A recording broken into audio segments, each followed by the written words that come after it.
आज जागे हैं भाग मेरे गुरुदेव, मुझे चरणों में तेरे ले आए गुरुदेव।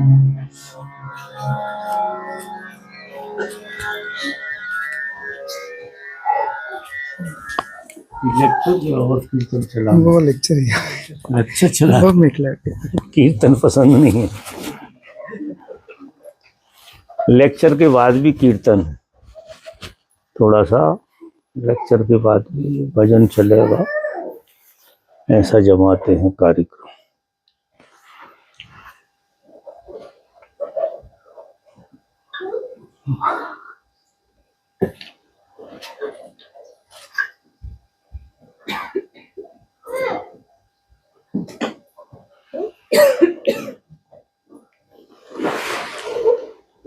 आज बड़े सौभाग्य का दिन है।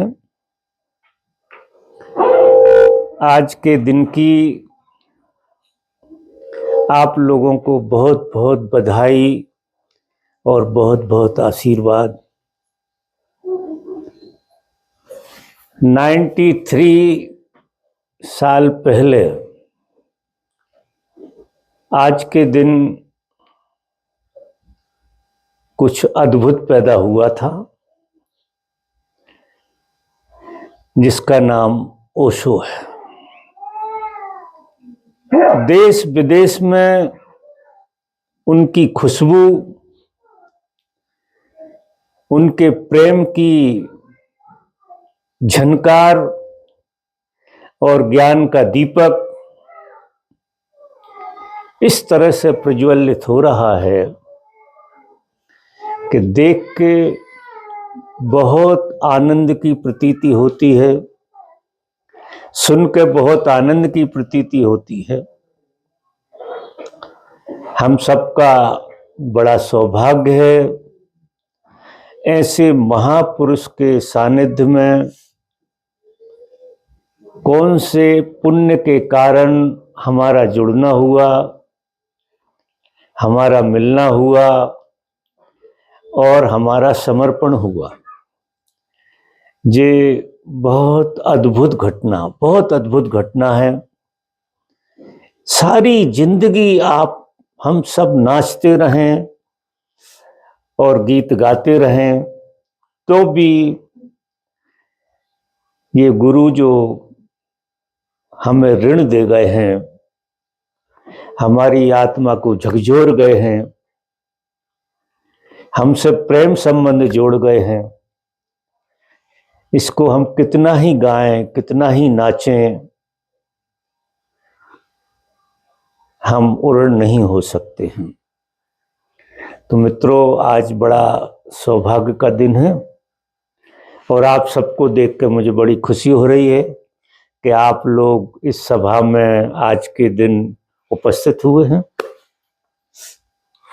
नमस्कार।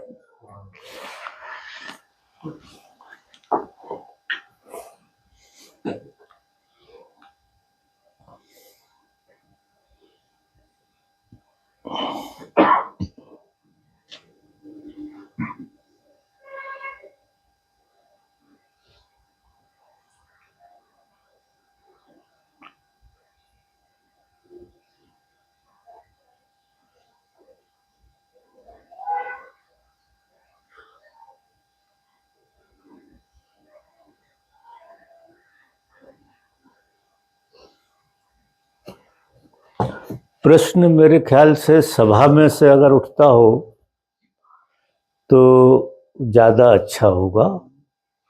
पूछा है किसी ने, वो प्रश्न कहीं से आया है। तो कोई फॉरेनर यहीं पर है, कोई फॉरेनर यहीं पर हैं, बैठे हैं। जिनका प्रश्न है? हाँ बाबा, कोई फॉरेनर लड़की है, उसने पूछा है। बाबा कोई फॉरेनर लड़की है यहाँ पे? यहाँ पर इसमें किसी फॉरेनर लड़की ने पूछा। अच्छा, वो इंग्लिश में पूछा था बाबा, उसको हिंदी कर दिया है? बाबा वो इंग्लिश में पूछा था, उन्होंने उसको हिंदी में कर दिया। वो उनका क्वेश्चन तो उसे कहाँ उत्तर समझ में तो बाबा वही क्वेश्चन दिए थे। है? तो वही क्वेश्चन आए थे बाबा। ट्रांसलेट कर देंगे बाबा, यूट्यूब पे वो उनकी लैंग्वेज में आ जाएगा, उनको ऑटोमेटिक इंग्लिश में हो जाएगा। बैठिए। प्रश्न पूछा है, मौन के दौरान मैंने खुद के उन पहलुओं का अनुभव किया है जो उस व्यक्ति से बहुत अलग हैं जो मैं आमतौर में हूँ। क्या हमारे अंदर हर चीज और उसके विपरीत को समाहित करना सामान्य है? क्या हमारा सच्चा अस्तित्व शायद उस जगह है जहाँ कोई और परिभाषा नहीं, जहाँ अब खुशी या उदासी, ताकत या कमजोरी, नफरत या प्यार नहीं? अन्यथा इस समय में यह नहीं कह पाऊंगी कि मैं कौन हूँ, सिवाय इसके कि मेरे अंदर अधिक से अधिक भ्रम है और कम से कम निश्चितताएं हैं। क्या यह अच्छी बात है या बुरी बात? ये पूछा है, तो उनको बोलना ये अच्छी बात है, क्योंकि इस प्रश्न में उत्तर भी उनने समा रखा है, तो बोलने जैसा नहीं है। तो उनको बोलना कि ये अच्छी बात है। बात तो ये पूछी है कि ये बात अच्छी है या बुरी है, दो में से एक का बता दो आप, तो ये अच्छी बात है। जब मैं आंख बंद करके ध्यान करता हूं, अकेला होता हूं, मैंने देखा कि मेरे मन में बहुत डरावने विचार आते हैं। कभी कभी मैं कल्पना करता हूं कि कोई इंसान या जानवर आकर मुझ पर हमला कर रहा है। क्या ऐसा हो सकता है? मैं कल्पना से परे कैसे जा सकता हूं? और डर से परे जाने के लिए मैं किस टेक्निक का उपयोग कर सकता हूं? ये किसी का प्रश्न है।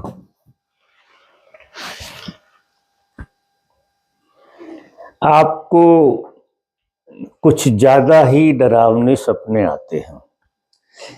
निश्चित ही हमारा जो अचेतन है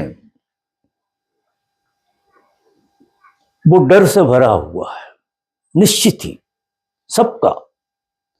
ऐसा कोई व्यक्ति नहीं है जिसके अचेतन में भय ना हो।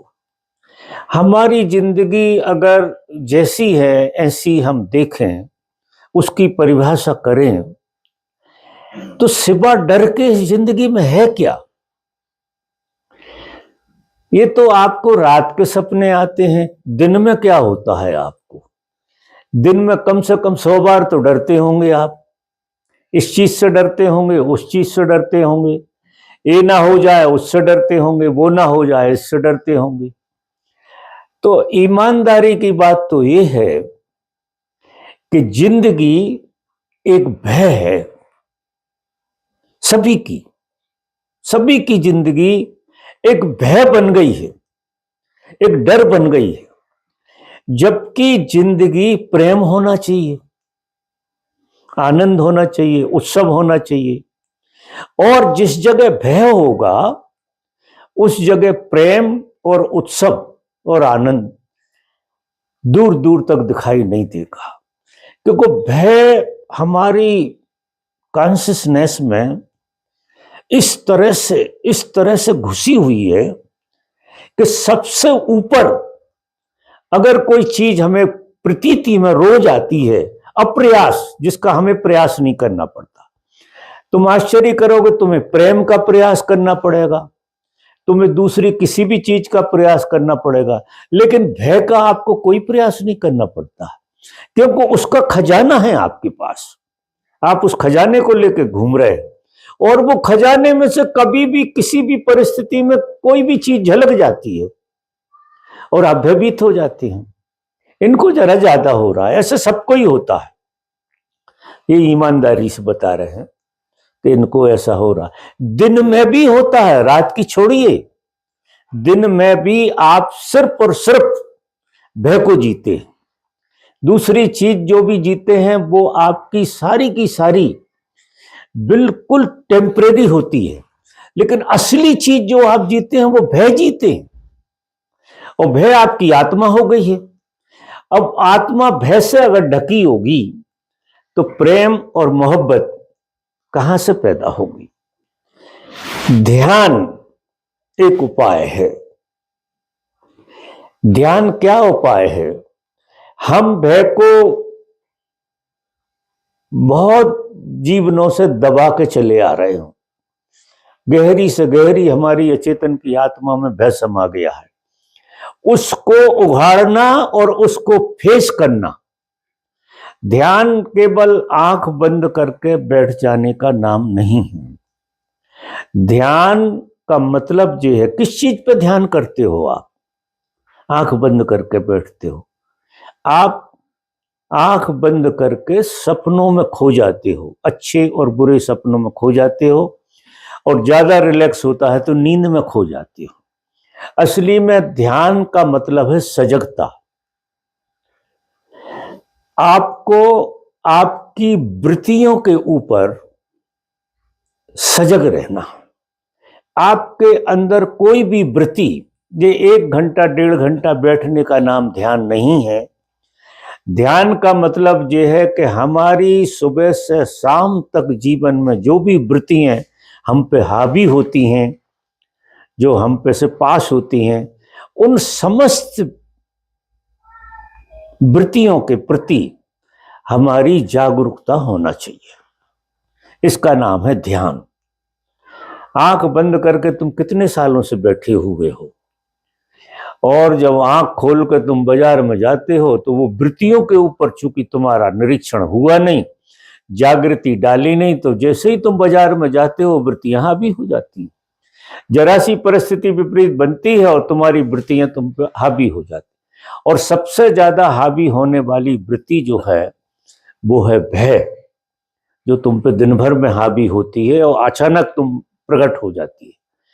तो मित्र, क्या करो कि आप, आज का दिन बड़ा सुंदर दिन है और सबके लिए कहता हूं, ऐसा कभी उत्सव वाला दिन हो, पवित्र दिन हो, जैसे हम पहले दिवाली मनाते आए थे, अब वो दूर की बात हो गई।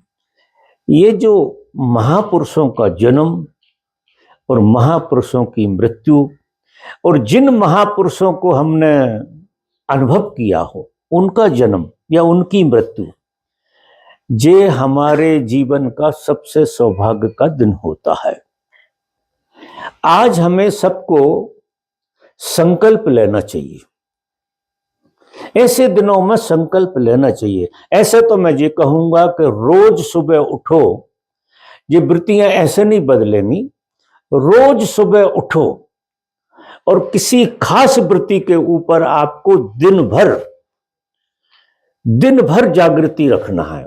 उस वृत्ति के उठते ही आपको उस वृत्ति को पकड़ लेना, दबाना नहीं है, पकड़ लेना, उसके प्रति जागृत हो जाना।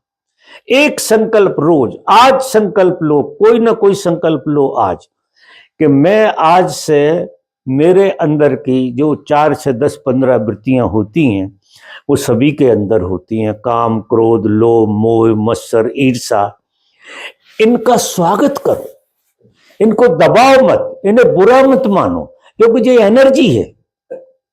हम भय की एनर्जी अगर रूपांतरित हो जाए तो जितनी ज्यादा एनर्जेटिक आप भय की एनर्जी के प्रति जागृत होने से होंगे, उतने किसी भी एनर्जी से आप इतने जागृत नहीं। और दूसरा, क्रोध, जब भी क्रोध आए तो आपको इतनी जागृति से उसका स्वागत करना है। क्रोध ऐसा नहीं है कि करना नहीं है, हमने जो सुना है कि क्रोध करना नहीं है, भयभीत होना नहीं है, ईर्ष्या करनी नहीं, इन बातों से जो नैतिकताएं हैं, और नैतिकताएं जो है एक सीढ़ी तक काम करती हैं, इसके ऊपर काम नहीं करती। नैतिकता आपको ज्यादा दूर तक नहीं ले जा सकती है, आपको सजगता दूर तक ले जाएगी। तो हमारी वृत्ति का हम रोज संकल्प लेंगे कि आज से अगर मेरे अंदर क्रोध उठेगा या नफरत उठेगी, किसी के प्रति नफरत उठेगी, किसी के प्रति घृणा उठेगी, हम उस घृणा का हमारे भीतर स्वागतपूर्ण ढंग से निरीक्षण करेंगे। लड़ाई नहीं, स्वागतपूर्ण ढंग से। अगर आप स्वागतपूर्ण ढंग से निरीक्षण करेंगे तो आप आश्चर्य करोगे, आप घृणा का उपयोग कर लेंगे, क्योंकि ऊर्जा कहीं जाती नहीं है। जब तक उसका सदुपयोग ना हो जाए, जब तक ऊर्जा कहीं जाती नहीं है। नेगेटिव ऊर्जा कहीं जा नहीं सकती है। तुम लाख कोशिश करो कि जो वृत्तियां तुम्हारी नेगेटिव हैं वो मिट जाएं, वो कोई मिटने वाली नहीं है, क्योंकि वो बहुत गहरी वृत्तियां आपकी पुराने जीवनों से पड़ी हुई हैं। इसको रूपांतरित किया जा सकता, मिटाया नहीं जा सकता, छुपाया नहीं जा सकता। कोई उपाय नहीं है कि आप इसे छुपा लो। तो आपको क्या करना है कि वृत्तियों के प्रति जागृति, एक वृत्ति के प्रति भी जागृति आपकी आ गई, एक वृत्ति के प्रति, तो आपको ऊर्जा के रूपांतरण की कला आ गई। आप कैसे ऊर्जा को रूपांतरित कर सकते हैं, ये कला आ गई। देखिए, बहुत सारे धर्मों में बहुत सारी बातें सिखाई जाती हैं, लेकिन ओशो ने जिस ढंग से धर्म की परिभाषा की है वो अद्भुत परिभाषा की है। उनने नकारा तो किसी चीज को नहीं, स्वीकारा हर चीज को है। बस आप उसका सदुपयोग कैसे कर सकते। जिस ढंग की जिंदगी है उस ढंग की जिंदगी में हम ऊर्जा को व्यय करते रहते हैं। जिन चीजों से हम जीत नहीं सकते उन चीजों से लड़ते रहते हैं। हम भय से लड़ते हैं, काम से लड़ते हैं, क्रोध से लड़ते हैं, लोभ से लड़ते हैं, निंदा स्तुति से लड़ते हैं, लेकिन लड़के क्या हाथ लगा, थक जाते हो। आपके हाथ में सुबह थकान के कुछ नहीं आती। आप इन वृत्तियों के प्रति सजग होना सीखो। ये ओशो की देशना कि आप सजगता से उनका स्वागत करो कि कोई वृत्ति आई।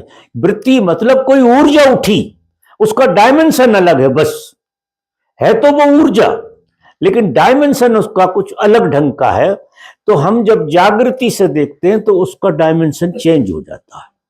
ये बिजाती है और वो सजाती हो जाएगी। जब वो वृत्ति आपके अंदर सजाती हो जाएगी तो वही वृत्ति आपको इतना आनंद देगी कि आप ऊर्जा से भर जाएंगे, लबालब हो जाएंगे, आपकी सब थकान मिटा देगी। जिस भय से आप सिकुड़ रहे थे, उस भय को अगर आप बहुत जागृति से देख लेंगे, वो रूपांतरण होकर मौज मस्ती वाली ऊर्जा हो जाएगी। तो हमें प्रत्येक दिन प्रत्येक व्यक्ति को एक संकल्प लेना है, क्योंकि सारी वृत्तियों के प्रति जागृत आप हो नहीं सकते एक साथ, एक एक करके। हम माला बनाते हैं तो सारे मन के एक साथ नहीं पिरो सकते, हमें एक एक मन के को पिरोना पड़ता है, तब माला बनती है। हमें अगर सारी वृत्तियों को जागृति में ले जाना है तो एक एक वृत्ति से हमें शुरू करना पड़ेगा। तो सबसे ज्यादा जो वृत्ति आपको सता रही हो, उस वृत्ति के प्रति आज से जागृत होने का संकल्प लेना ही पड़ेगा, कोई उपाय नहीं है। क्योंकि अगर नहीं लेंगे तो फिर जिंदगी ऐसी ही चलेगी। ओशो दिशा दे सकते, दिशा देना उनका काम है, आशीर्वाद दे सकते हैं, लेकिन हाथ पकड़ के, आपका गला पकड़ के दवाई नहीं पिला सकते। वो दवाई तो आपको ही पीना पड़ेगी, नहीं अत्याचार हो जाएगा। तो दवाई तो आप ही पियो। तो जिनने भी पूछा है, एक डर वाली बात अकेली नहीं है, सारी बातें जीवन की अगर आपने अनुभव के धागे में पिरो ली, जागृति के धागे में पिरो ली, तो आपकी जिंदगी पूरी की पूरी स्वर्ग हो जाएगी। ऐसा इनका पूछना।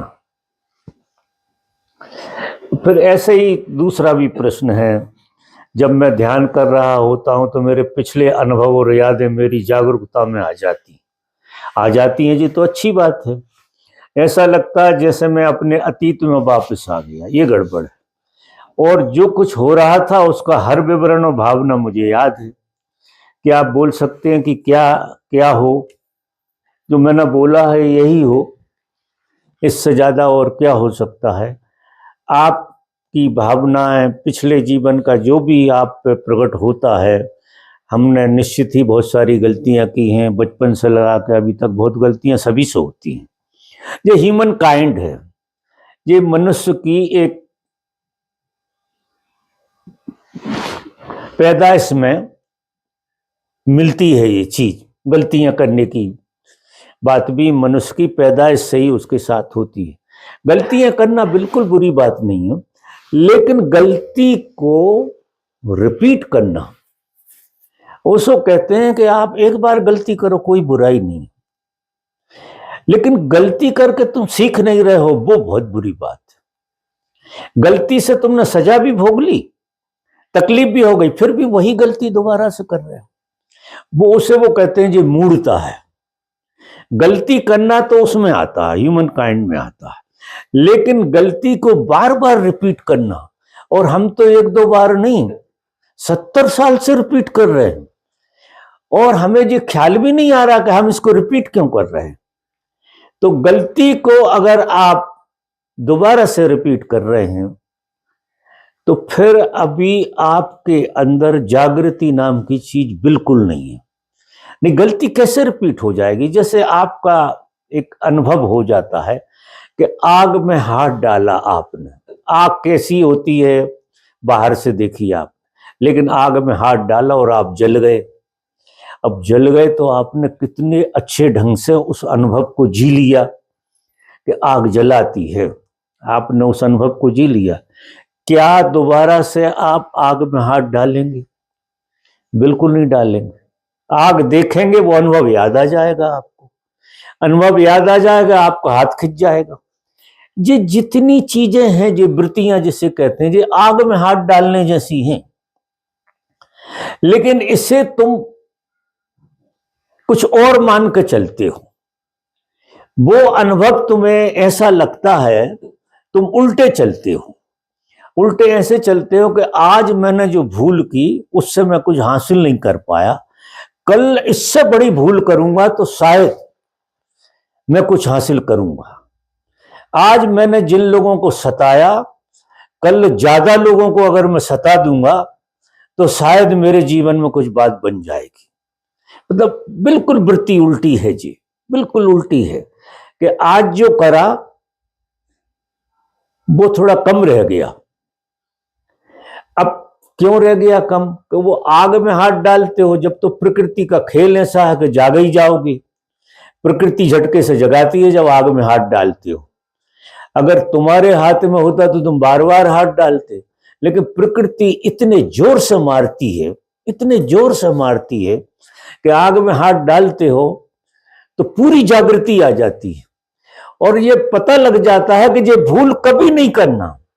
अब जिस ढंग की वृत्तियों को तुम जीते हो, जो सब आग में हाथ डालने जैसा है कि डालते आप आग में ही हाथ हो, लेकिन तुम्हें एक भ्रम है कि इस आग में और हाथ डालेंगे तो शायद कुछ हीरा निकल आएगा। तुम काम वासना में जाते हो, क्रोध में जाते हो, लोभ में जाते हो, मोह में जाते हो, भय में जाते हो, तो तुम्हें ऐसा लगता है कि हम पूरे गए नहीं, ऐसा लगता है, और पूरे तुम किसी चीज में जा ही नहीं सकते, कोई उपाय नहीं है। कोई भी आदमी, भूल असली में ये हो रही है कि तुम्हें क्या लगता है कि इसमें हमें पूरा जाना था, और पूरे तुम किसी चीज में नहीं जा सकते हो, कोई उपाय नहीं है, तुम ऐसे ही मर जाओगे अधूरे। अधूरे से ही जिंदगी शुरू होती है और अधूरे में ही मर जाती है, क्योंकि जीवन बिना अनुभव के करीब करीब यंत्रवत होता है, और यंत्र कुछ नहीं सीख सकता है। यंत्र का सीखने का कोई उपाय नहीं है। जागृति से अगर जिंदगी को जियोगे तो फिर कुछ सीखने। तो मेरा निवेदन यह है कि आज का बहुत सुंदर दिन है। आज आप लोग एक संकल्प लो, एक वृत्ति का, कि उस वृत्ति के प्रति आपका जागरण इतना पीछे लगा दो, इतना पीछे लगा दो कि वो वृत्ति आपकी रूपांतरित हो जाए, पलट जाए पूरी की पूरी। जब इसका आनंद, एक वृत्ति को भी आपने बदल लिया तो आपको रूपांतरण की कला आ गई। आप समझ गए कि ये ऊर्जा बदली कैसे जाती। बस ये एक बार टेक्निक आ जाए कि ऊर्जा बदली कैसे जाती, और बदल कर जब उसका स्वाद लोगे तो फिर जो जितनी वृत्तियां हैं आपकी, सब पे चढ़ जाओगे आप। एक भी वृत्ति आप पे हावी नहीं हो पाएगी। सिर्फ एक वृत्ति के प्रति आप जागरूक हो जाओ। तो सबके पीछे मत पड़ो कि मुझे काम से भी मुक्त होना, क्रोध से भी मुक्त होना, लोभ से भी मुक्त होना, इससे भी। तुम फिर जे गोरख धंधे में फंस जाओगे, क्योंकि तुमने ठीक छोर पकड़ा नहीं। तुम एक वृत्ति के प्रति जागृत रहो, और वो वृत्ति जब रूपांतरित होगी तो तुम्हें सिखा देगी, क्योंकि तुम्हें कुछ गेन करने मिलेगा उससे। वो वृत्ति तुम्हें कुछ दे के जाएगी, इतना गहरा अनुभव दे के जाएगी, और आगे के रास्ता को भी खोल के जाएगी। तो उस तरह से अगर आप करोगे तो बात आपकी बन जाएगी। अब किसी का जागृत प्रश्न, यहां से जो किताबी था, किसी का प्रश्न हो तो उस पर चर्चा की जाए।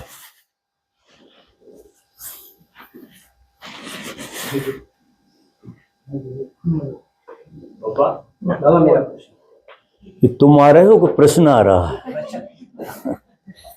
बाबा, जैसे हम एक नींद में सपना देखते हैं, जो सोने में सपना देखते हैं, तो तब एक देखने वाला होता है सपने को।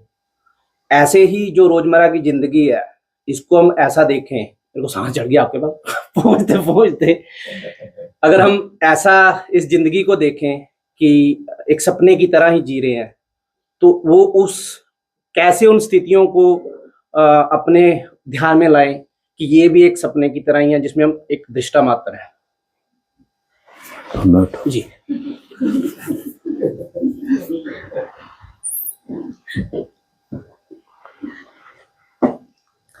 देखो, जैसे तुम हो इस वक्त, इस मोमेंट में, तुम जिंदगी को सपने की तरह देख ही नहीं सकते। उसका कारण है तुम खुद सपना हो, और सपना जिंदगी को सपना कैसे देख सकता है? वो तो हकीकत देखेगा। सपना ही तो हकीकत देखता है, तुम थोड़ी देखते हो। अगर तुम होते तो तुम सपना देखते ही नहीं, लेकिन तुम खुद सपना हो, और सपना सपना देख रहा है। तो पहले साधक की वृत्ति यह है कि खुद पे जागृत हो, कि खुद को देखे कि मैं स्वप्न हूं, इससे ज्यादा नहीं। मेरा स्वयं का होना जो है मात्र एक स्वप्न है, इससे ज्यादा नहीं। अगर आप अपने को सच्चा मान रहे हो और दूसरे को स्वप्न की तरह देख रहे हो, ऐसा कैसे हो सकता है? कोई उपाय नहीं है, क्योंकि आईने में चेहरा तो तुम्हारा ही दिखेगा ना। जो तुम्हारा चेहरा होगा वही आईने में दिखेगा। ऐसा कभी होता है कि चेहरा अलग हो और आईना अलग हो? आईने में जो दिख रहा हो वो अलग हो? वो तो नहीं हो सकता। तो पहले साधक को साधना में अपने पे प्रयोग करना पड़ेगा। ये बाहर की चीजें सुन के हमें ऐसी लगती हैं, संत पुरुष कहते हैं जगत सपना है, तो हमें लगता है कि हम भी सपने की तरह देख रहे हैं। ये सब बेवकूफी, इससे कुछ हाथ नहीं लगने वाला। संत पुरुष ये भी कहते हैं कि तुम्हारा होना पैदा होने से लगा के अभी तक मात्र स्वप्न से ज्यादा नहीं। अब देखो, तुम्हारे पिताजी चले जाते हैं, अभी गए ना हो पता नहीं है, अब हैं कि नहीं है। अगर हैं तो चले जाएंगे, और है तो कोई बात नहीं। कोई दूसरे के पिताजी की बात कह रहा हूं कि हमारे पिताजी चले जाते हैं, तो हमको क्या लगता है, 2-5 साल गुजरने के बाद ये लगता है कि स्वप्न था, कुछ नहीं था। लगता है कि नहीं? पत्नी मर जाती है, 3-4 दिन में ही स्वप्न लगने लगती है। 3-4 दिन 5 दिन बाद ऐसा लगने लगता है कि जैसे एक सपना था। पति मर जाता है, 1-8 साल सपना लग, 1-8 साल हकीकत लगती है, 1-8 साल बाद वो भी सपना हो जाता है। तो अब ये सब चीजें सपना है कि नहीं? लेकिन जब वो हमारी आंख से ओझल हो जाती हैं, जो चीज हमारी आंख से ओझल हो जाती है वो हमें स्वप्न की तरह दिखाई देने लगती है। अब हम आईने में अपनी आंख से ओझल कब हैं? हम तो दिख रहे हैं हकीकत की तरह। अब हकीकत की तरह दिख रहा है और स्वप्न कहें तो कैसे बात बनेगी। तो पहले साधक को अपने पे प्रयोग करना पड़ता है। सबसे खतरनाक प्रयोग है और सबसे अच्छा प्रयोग। आप आश्चर्य करोगे, ओशो प्रयोग करवाते थे एक, जो मैंने किया है।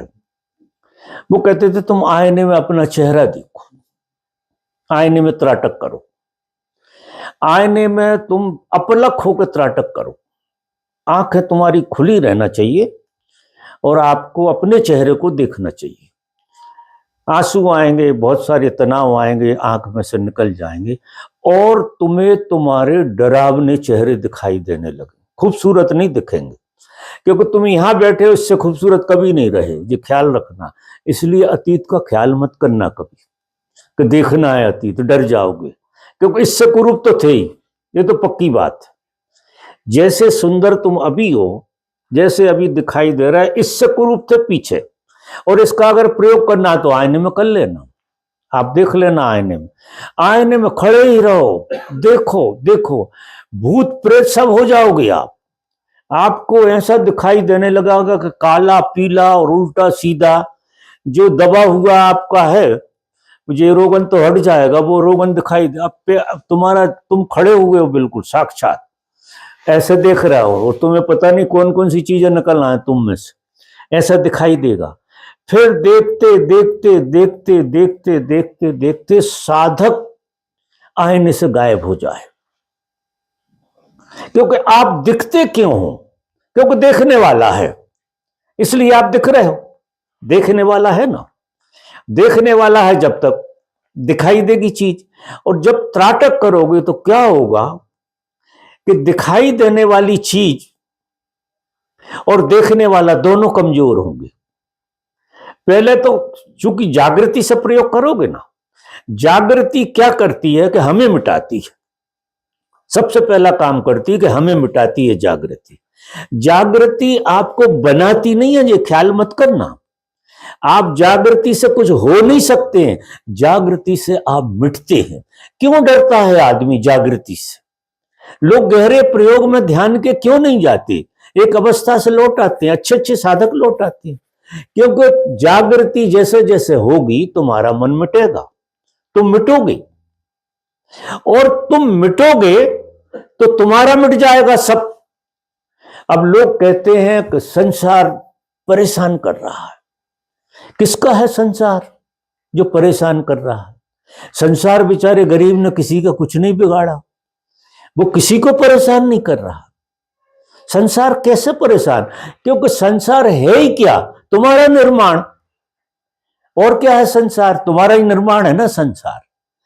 तो तुम्हें परेशान कर रहे हो, संसार नहीं कर रहा, तुम्हें ही परेशान कर रहे हो। त्राटक से जब आप इस प्रयोग को करेंगे, देखेंगे, तो धीरे धीरे करते करते आईना खाली हो जाएगा। क्यों हो जाएगा? कि देखने वाला गया। देखने वाला है तो दिखाई देने वाली चीज है। स्वप्न देखने वाला है, इसलिए तो स्वप्न दिखाई देता है। गहरी नींद में चले जाते, स्वप्न कहां चला जाता? स्वप्न विदा जब ही होता है जब देखने वाला सो जाता है।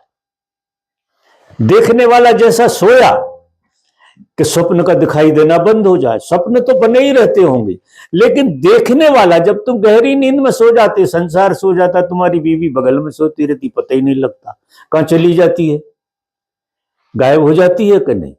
क्यों? वो थी क्यों? तुम्हारे देखने के कारण। वो है नहीं, लेकिन तुम्हारे देखने के कारण वो है। तो अब डर बहुत लगता है, इतना डर लगेगा जिसका कोई हिसाब नहीं, कि तुम्हारी बीवी तुम्हारे सामने खड़ी खड़ी गायब हो जाएगी तुम्हारे लिए, तो तुम एकदम डर जाओगे कि ये क्या हो गया। तुम्हारा बेटा गायब हो जाएगा, क्योंकि तुम गायब होगे। तुम गायब होगे तो ना बेटा बचेगा, ना कोई नहीं बचेगा, क्योंकि इस जगत में सिवा सन्नाटे के कुछ है ही नहीं। ये तो हमारे मन की प्रति, ये सारा संसार जो दिखाई दे रहा, ये हमारे मन का प्रोजेक्शन पूरा का पूरा हमने बनाया। कोई नहीं है यहां, केवल चेतना की। और ये चेतना ने स्वप्न देखना शुरू किया, और स्वप्न की वजह से ये संसार बन गया पूरा का पूरा। तो आप जब तक अपने को ही नहीं मिटा लोगे तब तक आप इस संसार को सपने की तरह नहीं देख सकते। ये तो फिर जब जिनको ये कला आ जाती है तो जिस तरह से तुम सो जाते हो तो स्वप्न आ जाते हैं, उस तरह से जो जागृत पुरुष रहते हैं उन्हें अगर स्वप्न देखना होता है तो वो थोड़े से सो जाते हैं, अपने आप को सुला लेते हैं, तो उन्हें बीबी दिखने लगती है, क्योंकि सो गए तो बीबी दिखेगी निश्चित, और जाग गए तो बीबी गायब हो जाएगी। मजा देखो आप, अगर सो गए तो सब धन संपत्ति चली जाएगी, क्योंकि आप जाग गए तो धन संपत्ति चली जाएगी, और आप सो गए तो सारी धन संपत्ति प्रकट हो जाएगी।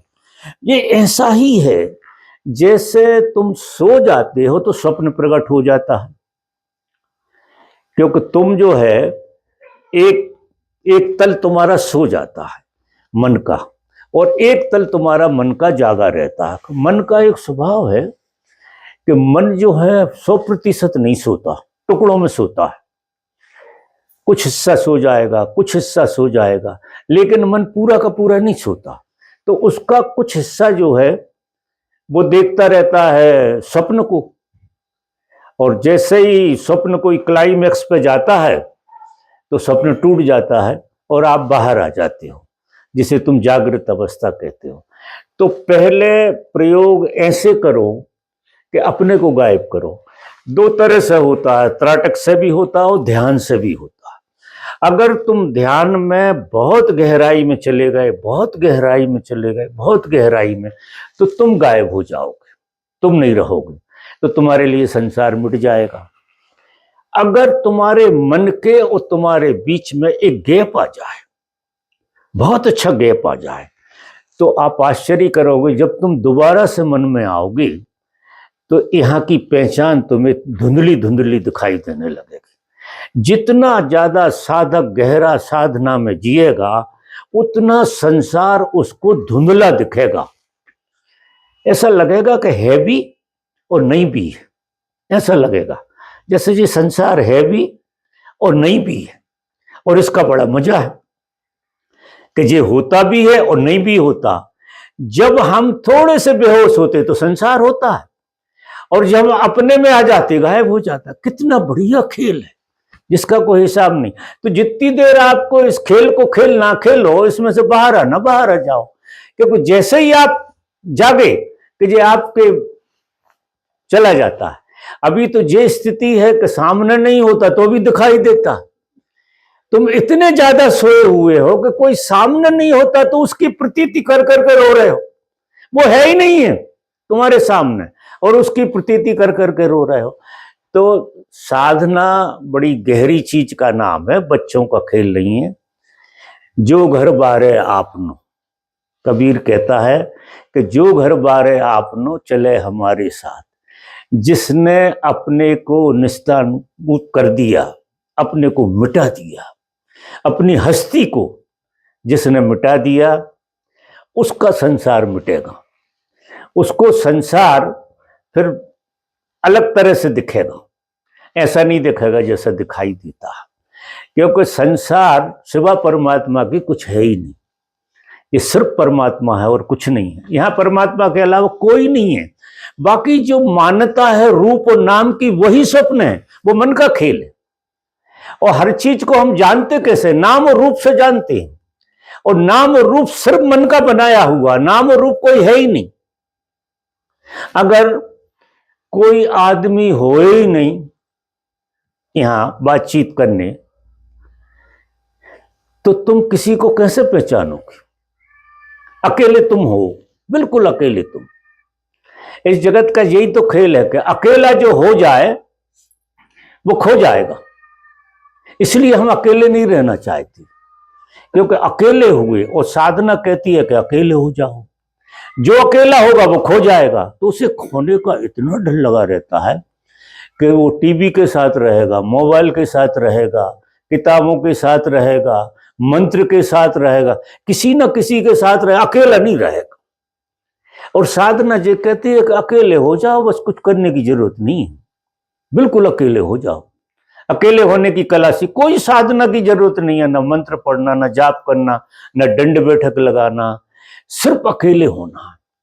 और अकेले हम नहीं रह पाते दिन भर। जैसे ही अकेले रहते हैं, शाम तक कुलबुलाहट होती है, यार कोई तो मिल जाए, किसी से बातें ही हो जाए, किसी से नजराना ही हो जाए, कोई को तो देख लें, तो वो सपने की दुनिया फिर चालू हो जाए। क्योंकि जैसे ही तुम अकेले होते हो सपना मरता है, क्योंकि दूसरा क्या है, तुम्हारा सपना ही तो है। तो अब दोस्ती तुम सपने से करते हो, सपने के बगैर तुम जी नहीं सकते हो, और कहो कि जो सपन झूठा हो जाए, है स्वप्न जो पक्की बात है, लेकिन जो स्वप्न कितना सच्चा हो गया, क्योंकि रात दिन हम इसी का मंत्र जप रहे हैं, रात दिन इसी की पूजा कर रहे हैं, इसी की उपासना कर रहे हैं, तो ये तो रहेगा ही। फिर सत्य कैसे हो जाएगा जी? सत्य तो नहीं होगा। ये तो ऐसा लगेगा कि ये स्वप्न तो बड़ी मीठी चीज है, ये परमात्मा नहीं हो जाएगा, स्वप्न ही रहेगा। तो अकेले होने की कला सीखने का नाम है धर्म। और अकेला कोई नहीं रह सकता दिन भर। फिर आंख बंद करके अकेले रहते हो तो विचारों के साथ रहते हो, तो अगर विचार का गैप आ जाए तो तुम्हारे प्राण निकल जाते हैं। अगर तुम 2 सेकंड को भी विचार शून्यता में आ जाओगे तो प्राण ऐसे हो जाएंगे तुम्हारे, क्योंकि विचार शून्यता तुम्हारे मन को मार डालेगी, तुम्हारा मन गायब हो जाएगा पूरा विचार शून्यता में। तो तुम कोई ना कोई खटर पटर कोई विचार पकड़ कर रखते हो, दुकानदारी तुम्हारी चलती रहती है कि अपना एक साइड तो कॉर्नर बिल्कुल सेफ रखो, बाकी को दांव पे लगा देंगे, लेकिन एक कोना तो बना, वो एक कोना सबको ले आता वापस। एक चीज अगर बचा के रखी तुमने कि जो इमरजेंसी के लिए। मैं मोहम्मद साहब के लेख पढ़ रहा था, एक ओशो के द्वारा लिखा हुआ था कि उनकी तबीयत खराब हुई और उन्हें रात में बड़ी बेचैनी हो रही। तो उनने अपनी धर्मपत्नी को बोला कि मेरे को आज जैसी बेचैनी तो कभी नहीं हुई, कहीं बड़ी बेचैनी हो रही है, क्या ऐसा है जो मुझे सता रहा है, ईमानदारी से बता तू, क्या ऐसा तूने छुपा लिया है जो मुझे सता रहा। तो उनने कहा कि 1 दीनार मैंने छुपा के रखी कि आपके इलाज के लिए। तो कि ये 1 दीनार है, जब तक तू फेंक नहीं देगी तब तक मैं चैन से सो नहीं सकता हूं कोई। और तुझे इतना भरोसा नहीं है कि मेरी 70-80 साल की उम्र हो गई और रोज मेरा काम इतना सुंदर ढंग से हुआ, और आज तुझे भरोसा खो गया, तूने दीनार रख ली। ऐसा कहते हैं कि मोहम्मद साहब कुछ भी नहीं रखते थे, कुछ भी नहीं, वो सब कुछ आज का आज खत्म कर देते थे और अपना कहने के लिए कुछ नहीं रखते थे, और इतनी शान से इतने विश्राम से सोते थे, परमात्मा में डूब जाते थे। हम तो पहाड़ के पहाड़ रखे हुए, दीनार तो छोड़ो कि वे सारी चीजें रहे और हम विश्राम में चले जाएं, तो ऐसा कैसे हो सकता है? कोई उपाय नहीं है। तो फिर तो देखो क्या है कि जैसी दुनिया चल रही है उसमें एक नाम जो दुनियादारी का ये भी है कि हम सन्यासी हैं। ऐसे मान लो कि हम सन्यासी, ये भी दुनिया में जुड़ गया। अब उल्टा होना था कि इस सूत्र में दुनिया डूबना थी और हम दुनिया में डूब गए। एक कोना जो था हमारे होने का, जो अस्तित्व है, जो चेतना है हमारी, वो चेतना भी हमने उपद्रव में डुबा दी और हम डूबे रहते हैं। अब फिर कहें कि जगत सपना दिखाई दे, ऐसा हो जाए तो बड़ा मजा आ जाए कि हम बाहर हों, तो ये मन के भ्रम तो आप पाल सकते हो। सपना कह दो, किसी को भी कह दो कि ये सपना है, तुम्हारे कहने से क्या है, सपने जैसा लगना चाहिए, ऐसा लगना चाहिए कि ये सपना है, तो ही कोई बात बनती। ख्याल में आ रही है आपकी बात? और किसी का प्रश्न है? आइए।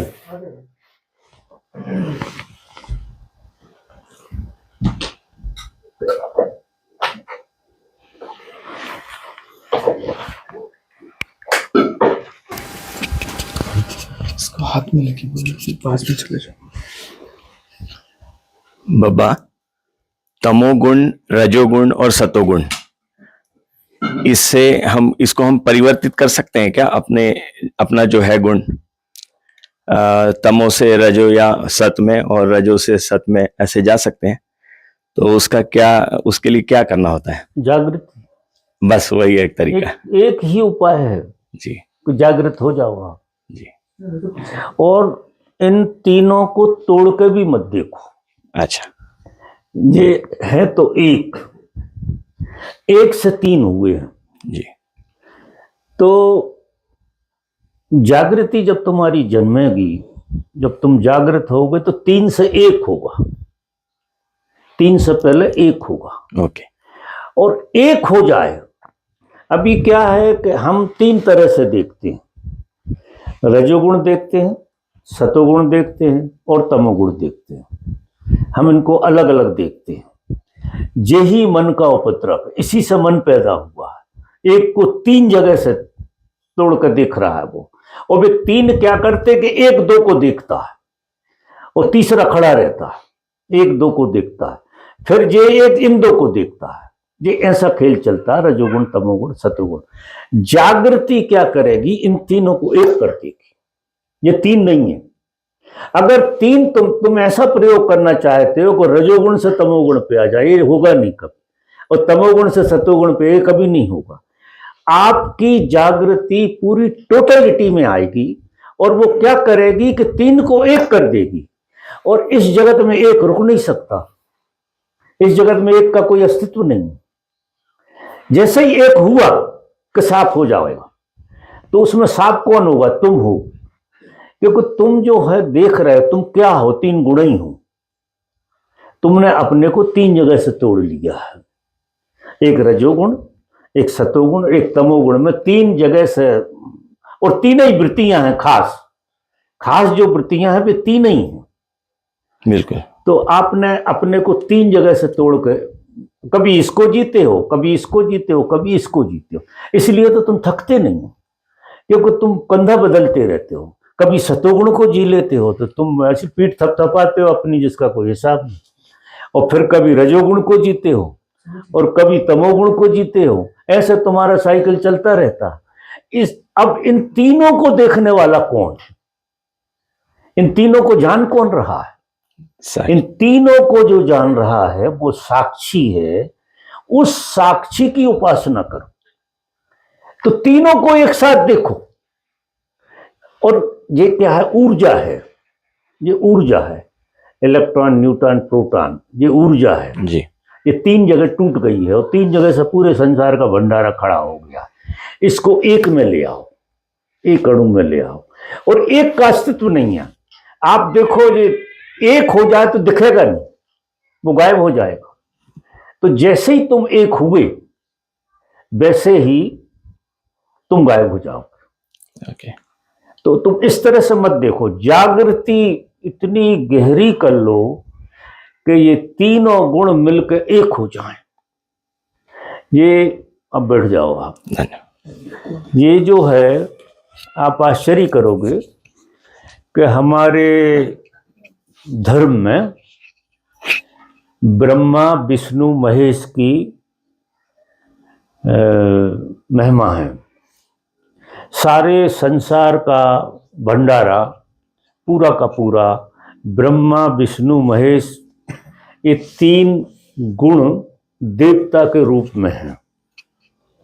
ब्रह्मा रजोगुण के प्रतीक हैं, विष्णु सतोगुण के प्रतीक हैं, सतोगुण के देवता हैं, और रजोगुण के देवता ब्रह्मा हैं, और तमोगुण के देवता शिव हैं।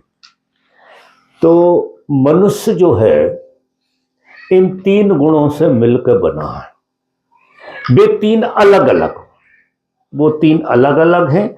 जब वे तीन इकट्ठे होते हैं तो उत्पत्ति हो जाती है।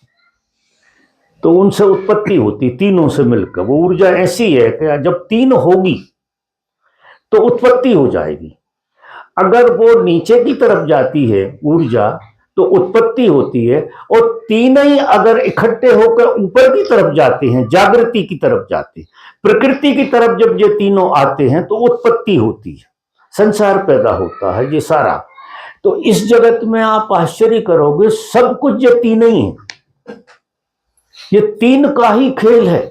आपके अंदर ब्रह्मा विष्णु महेश तीनों का निवास है, वो बैठे हुए हैं। हम पूजा क्यों करते थे, वो करते हैं, ब्रह्मा की पूजा करते हैं, विष्णु की पूजा करते हैं और शिव की पूजा करते हैं, क्योंकि हम ये तीन गुणों में फंसे हुए हैं।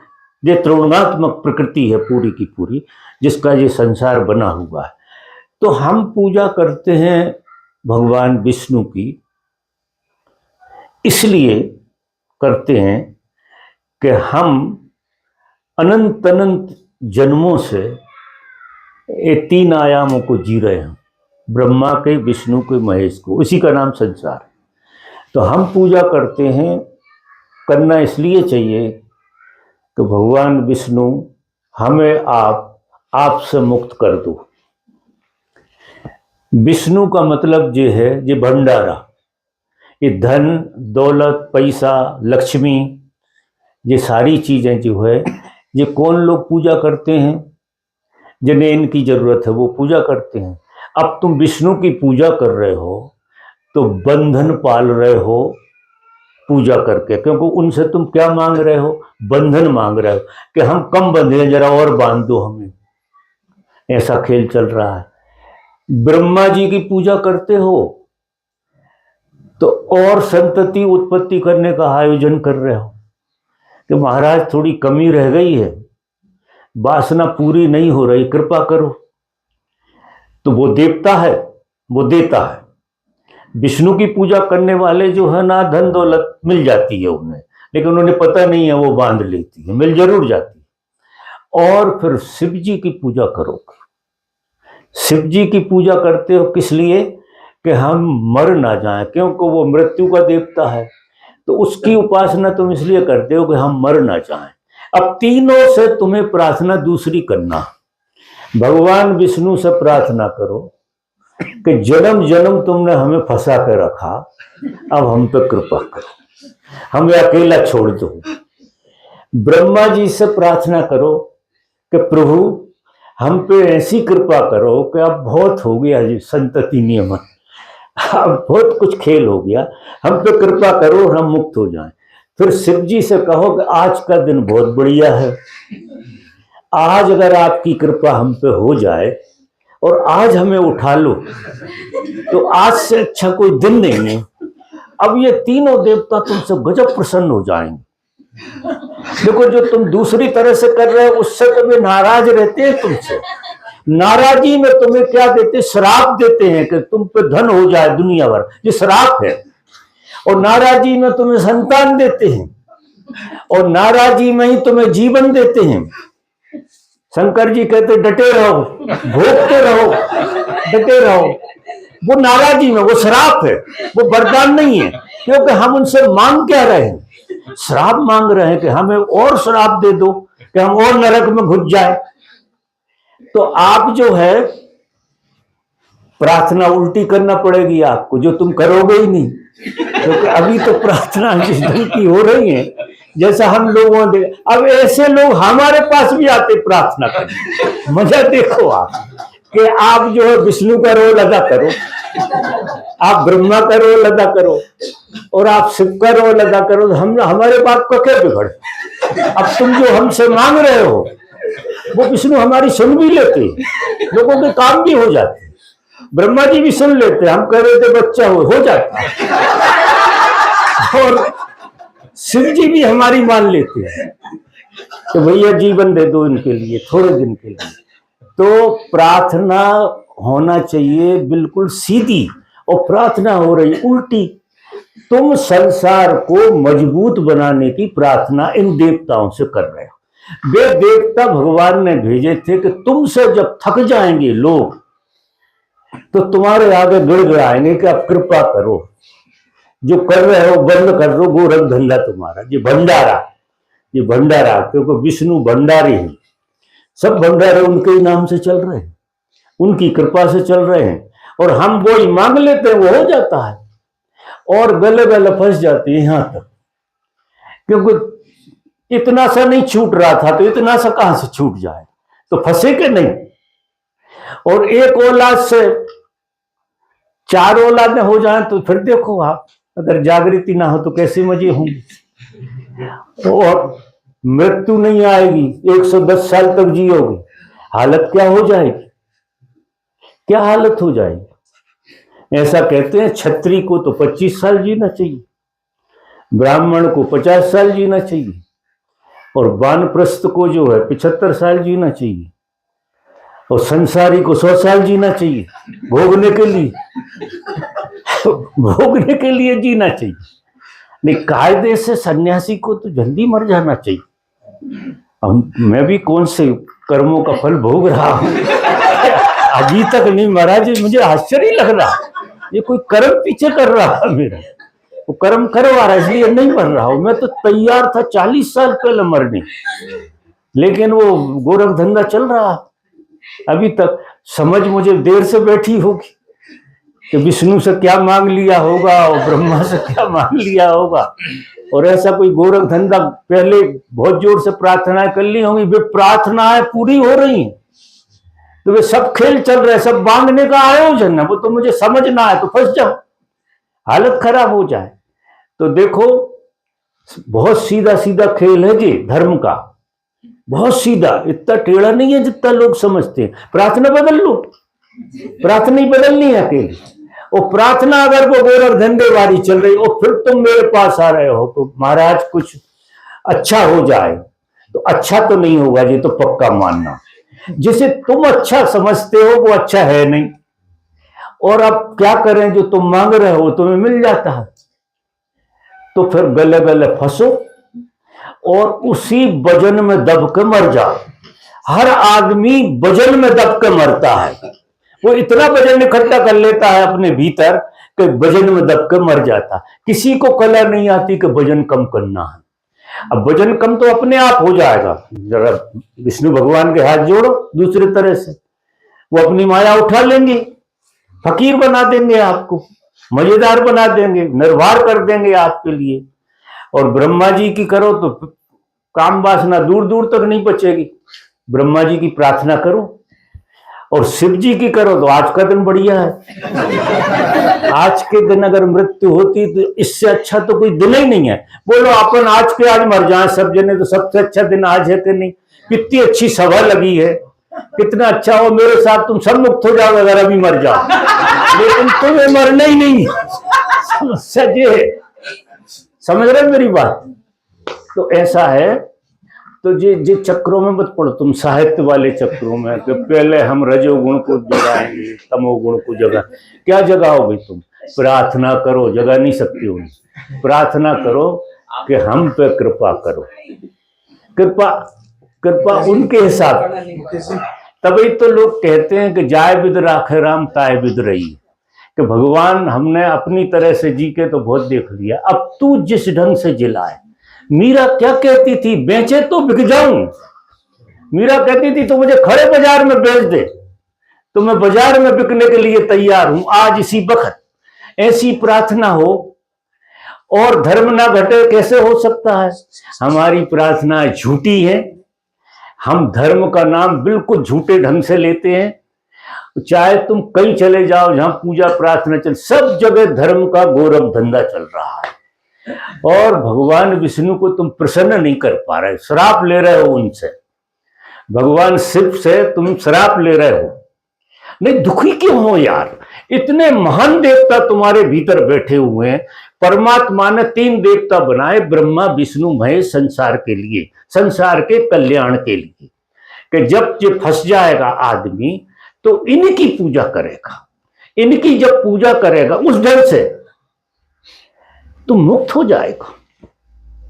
तो आप प्रार्थना बदल लो, प्रार्थना बदलोगे, तीनों के 3 एक हो जाएंगे। जब ये 3 एक हो जाते हैं, और ये 3 अलग नहीं है, ये तुम्हारे भीतर बैठे हैं, ये ब्रह्मा विष्णु महेश तुम्हारे ही भीतर बैठे हैं। तुम आश्चर्य करते हो, तुम रोटी खाते हो तो इन्हें खिलाते हो, पानी पीते हो, तुम हो ही कहां। तुम्हें भ्रम है कि तुम हो, तुम्हारे अंदर ये जो भ्रमणा पैदा हो गई उसी तोड़ने का इलाज। और भ्रमणा से तुम पैदा हो गए और तुम फिर उनसे मांग रहे हो कि और भ्रमणा दो हमें, क्योंकि तुम ही भ्रमणा से पैदा हुए, तो और भ्रमणाएं मांगते रहते हो।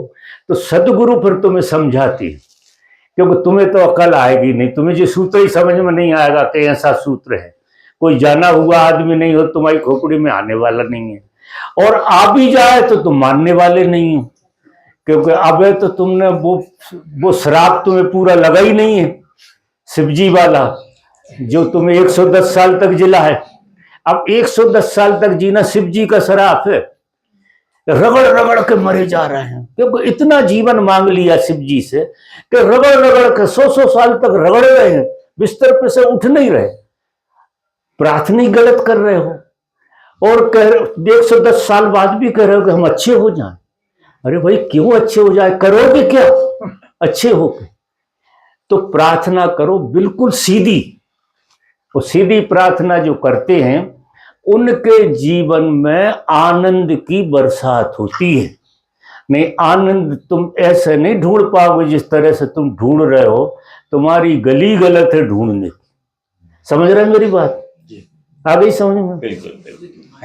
अब मेरे ख्याल से हो गई बातचीत पूरी, के और कुछ रह गया? इससे ऊपर तो सूत्र कुछ हो नहीं सकता है, क्या कुछ रह गया?